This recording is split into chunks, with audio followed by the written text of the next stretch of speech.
Alright, this is going to be an in-depth movement guide for ARC Raiders. We're going to start off with the fundamentals of movement to make sure that you have a strong foundation to build off of going forward. From there, we'll talk about some different combinations and tips for movement, and we'll finish it off with an analysis of clips so that you have a good understanding of how to try to use movement in fights.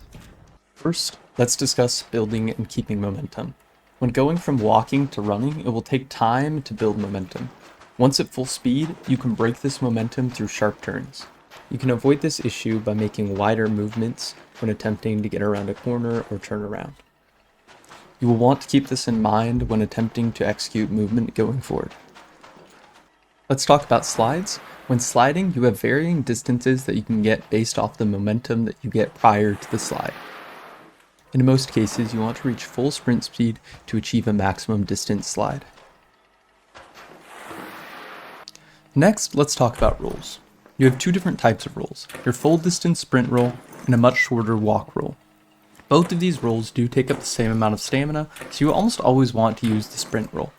To achieve the sprint roll, you simply need to be holding shift and a directional key when activating the roll.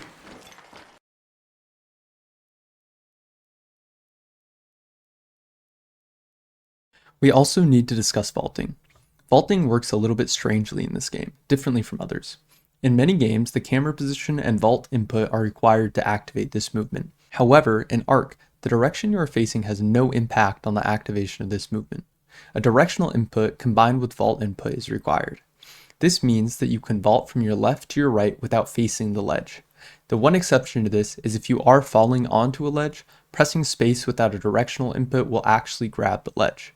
As you can see with this ledge, my jump is high enough that when I'm falling back down, I'm able to activate the vault without the directional input. These are things to keep in mind, as when trying to jump over something rather than getting stuck in a slow vault animation, you need to jump far enough back from the ledge to land directly on top. Lastly, we have jumps. It's a very simple piece of movement that allows you to change your head height, keep your momentum when looking in different directions, and give you an opportunity to pull out your weapon while keeping full speed. It also requires very little stamina to complete a jump. Jumps do give you the opportunity to slide after them, however you won't get the maximum distance from your slide. You'll notice that when performing a slide out of a jump, if you begin the slide early, it will actually begin to bring your momentum down to the ground quicker than if you simply allow yourself to fall. This increased momentum towards the ground can be used to enter an area with the slide that you wouldn't normally be able to. It's important to consider how your movement will be affected by being over-encumbered. Your movement speed will be reduced, your stamina consumption is increased, your regeneration is decreased, and your rolls will always be a slow, short roll. Before we move past the fundamentals, we need to talk about adrenaline shots. Adrenaline shots will not only reset your stamina bar, but will also give you increased stamina regeneration for 5 seconds. During this time, stamina consumption on everything except rolls will be completely negated. Use this to your advantage to sprint, jump, and slide with no repercussion. You will also be able to complete one extra roll after using an adrenaline shot. Next, let's discuss roll redirections. Rolls can be used during walking, running, sliding, or at the end of a jump to instantly redirect your momentum.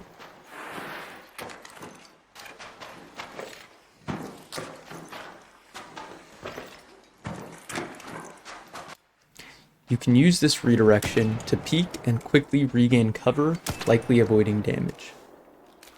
When jumping off a ledge, instead of rolling when you hit the ground, if you actually roll at the edge, it will often fully negate the fall damage. Be aware that this will only work up to a certain height. You can also use the forward distance that you'll be getting from a roll to traverse downward through an area much quicker. You can traverse down ziplines much quicker if you wait to grab the zipline until the last second. When falling from a height, you can vault a ledge to completely avoid damage. Yeah, we're too late. Quick use items can be used while jumping and sliding to maximize your mobility while utilizing those items. This will be very important to use when trying to kite away from an enemy. Utilizing the camera swap allows you to take full advantage of your cover and angles. Make sure you have it bound to something that will work well for you. It's important to consider what weapons you want to use when doing this movement. A weapon like the Anvil or the Toro will have natural downtime in between shots. You can use this downtime to do movement without missing out on potential DPS. While it is of course important that you understand how to execute the movement, it's even more important that you know when and where to use it. So I'm going to spend some time analyzing some clips so that you have a better understanding of how I try to use movement in fights. To start off, we know he's playing this shield and has full info on our current position. He's going to be looking for a pre-fire shot. We want to try to close the distance while still taking minimal damage. We cut right, successfully dodging his first shot. From here I have two options. I can either try to cut left, attempting to dodge his shot and deal damage, or I can play this small bit of cover. I choose to move left and fail to dodge the shot. However, I am able to trade damage and immediately redirect to the right. This cuts his vision and allows me to get a free shot off. After that, he doesn't really know which side I'm going to peek from, so I take advantage of that by switching sides again, getting the final needed shot.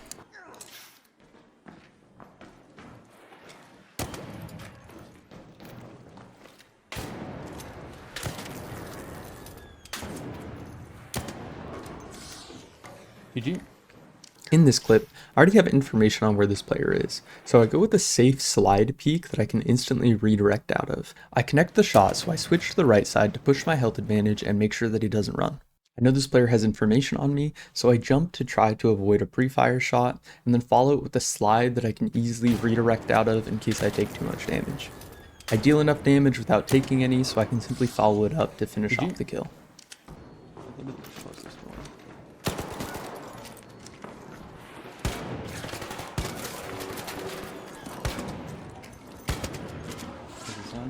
In this clip, we're both caught off guard by each other. I switch to my Toro and quickly slide out, preparing for a push.